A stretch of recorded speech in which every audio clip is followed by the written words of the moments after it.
Happy morning to everyone. In our last session, we discussed unit 2 quantum mechanical model of the atom. In that video, we discussed what was the introduction of the atomic model, the scientists who are all to propose the model of the atom. There, we discussed what about the model of J.J. Thomson, then what about the Rutherford atomic theory. Finally, we discussed what about the Bose atomic theory.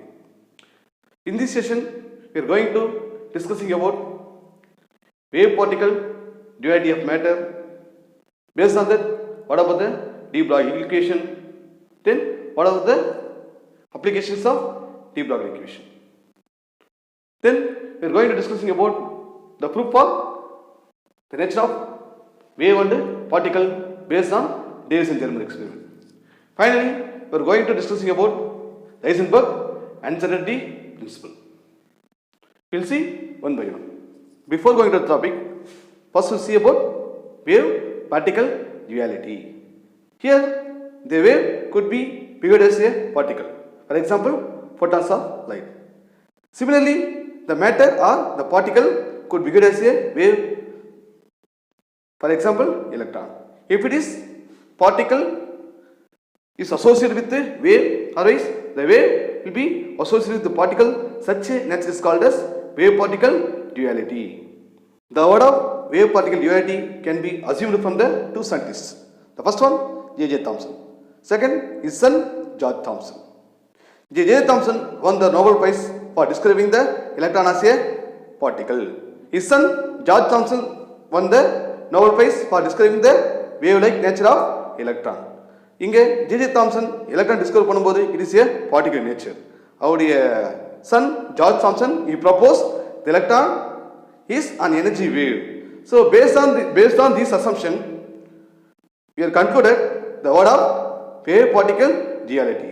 The wave particle is nothing but they have figured as a particle in nature. The particle would be figured as a wave in nature.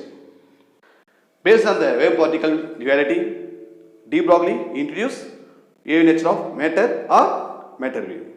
This is called as de Broglie hypothesis. Count Louis de Broglie believed in the symmetry of nature. In 1923, he reasoned that if a photon could be viewed as a particle, then the particle could be viewed as a wave nature. Now he said the photon it has a particle nature, but the photon it has to could be viewed as a wave nature. So such a thing is called as wave nature of matter or matter wave introduced by de Broglie. So this hypothesis is called as de Broglie hypothesis. Now we will see how de Broglie introduced matter wave. Here the wave nature of light can be explained by wave theory of light based on the interference and diffraction. Then the particle nature can be explained by or proved by quantum Planck theory or the quantum theory of light based on the photoelectric effect and component effect. So என்ன சொல்றாங்க ஒரு light wave nature தான் இருக்குன்றது யார் prove பண்ணாங்க based on the wave theory of light in the experiment interference and diffraction. Or the interference is just transmitted, or the diffraction it also scattered in a different direction. So அந்த ரெண்டு property base பண்ணி ஒரு லைட்டுக்கு என்ன property இருக்கும் it has a wave nature. Next, what about the particle nature? The particle nature can be proved by the quantum theory of light based on photoelectric and component effect. You will see in the physics. அந்த photoelectric effect component effect என்ன பண்ணாங்க அதை base பண்ணி the light எல்லாமே என்ன நேச்சருக்கு it has to particle nature. So based on the two theories, thus light possesses a dual character, behaving wave as well as particle. Because as a particle in analogy with the dual character of light, de Broglie in 1924 introduced the hypothesis that all matter particles in motions possess a wave character, also particle. Accordingly, particles such as electron, proton, etc. have wave associated with them. These waves are called as matter waves or de Broglie waves. So என்ன சொல்றானாக்கா de Broglie அந்த ரெண்டு தியரியும் base பண்ணி ஒரு light மட்டும் இல்ல like a small particle like proton, electron, neutron, photon, it has to these are all particle nature, it also associated with the wave. So such waves are called as matter waves or de Broglie waves. In other words, matter waves are a central part of the theory of quantum mechanics. All matter can exhibit wave-like behavior. For example, a beam of electron can be diffracted just a beam of light or water wave. This concept that matter behave like a wave was proposed by de Broglie in 1924. It also referred to as the de Broglie hypothesis. Matter waves are referred to as a de Broglie waves. Now listen, the matter waves can be referred as a de Broglie waves. Now we'll see how will we calculate the wavelength of matter wave by using de Broglie relations or de Broglie wavelength. In 1924, Prince Louis de Broglie posits that ordinary wave can wave-like properties with a wavelength lambda related to the momentum p in same way for the light. So this is called as de Broglie relation or de Broglie relationship. In analogy with the photon, wavelength of the matter waves lambda which is equal to h divided by p. Here lambda is nothing but de Broglie wavelength. H is Planck constant. What is the value for that? 6.626 into 10 power minus 34 joules second. Here p is the momentum. So momentum, we know that momentum which is equal to the product of mass and velocity. If velocity equals 0, then lambda is infinity. It means wave are associated with the particle only. The wave depends on the momentum, not on the physical size of the particle. So we want to know about the de Broglie relation. We must see diffraction and interference of the matter waves. Now we will see about what about the derivation of de Broglie wavelength or de Broglie equation or de Broglie relation. If it is matter can be behaved as a particle, the de Broglie use the formula Einstein mass energy which is equal to E which is equal to mc square. Suppose if the matter can be behaved as a wave in nature by using Planck theory E equal to h nu.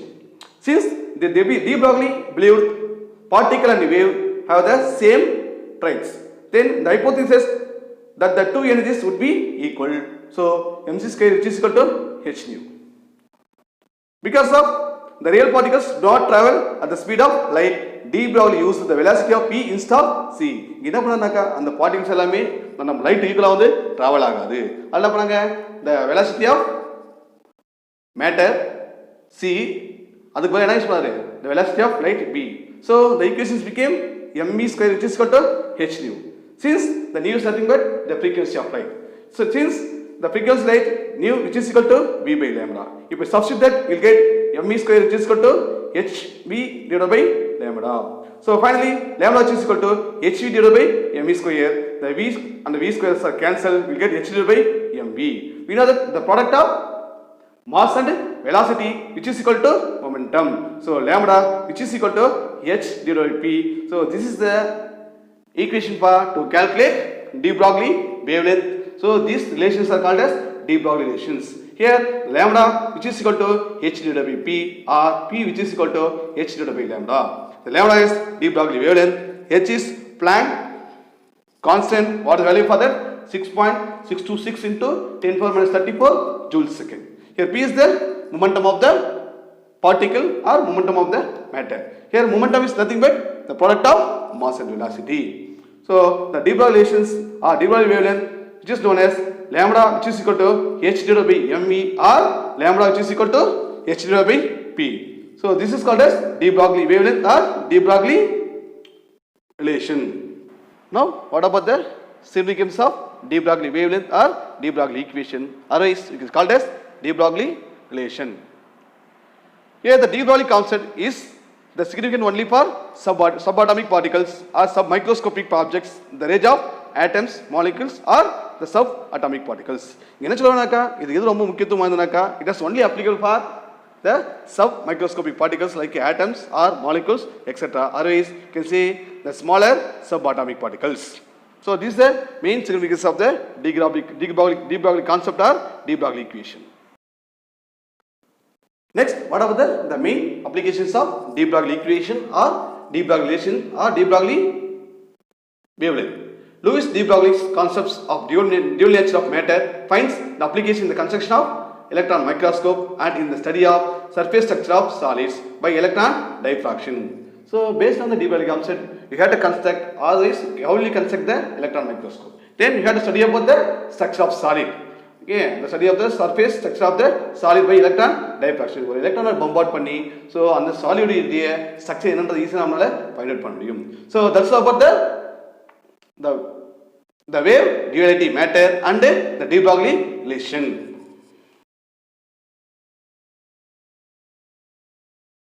Wave nature of electron. In 1924, Louis de Broglie proposed wave nature of electron. De Broglie's equation. Bohr treated electron as a particle. But according to de Broglie, every particle of matter in motion has wave character. So these are called matter waves. Wavelength of matter waves. Lambda is equal to h by mv. This is called de Broglie equation, where lambda, de Broglie's wavelength, h, Planck's constant, m, mass of particle, electron, v, velocity of moving particle, electron. Derivation of de Broglie's equation. According to Einstein's mass-energy relation, E is equal to mc square, equation 1, where m is equal to mass of particle, c is equal to velocity of radiation. According to the Planck's quantum theory, E is equal to h nu, equation 2, where h, Planck's constant, nu, frequency of radiation, equalize 1 and 2. mc square is equal to h nu. But nu is equal to c by lambda. mc square is equal to hc by lambda. Cancel c on both sides. mc is equal to h by lambda. Therefore, lambda is equal to h by mc, equation 3. This is de Broglie's equation. De Broglie relation. Definition. The momentum of a particle in motion is inversely proportional to the wavelength of the waves associated with it. From de Broglie's equation, lambda is equal to h by mc, equation 1. But momentum of photon, p, is equal to mc, 2. Substitute equation 2 in equation 1. Lambda is equal to h by mc is equal to h by p, where h is constant. Therefore, lambda is directly proportional to 1 by mc, or lambda is directly proportional to 1 by p. This is de Broglie's relation.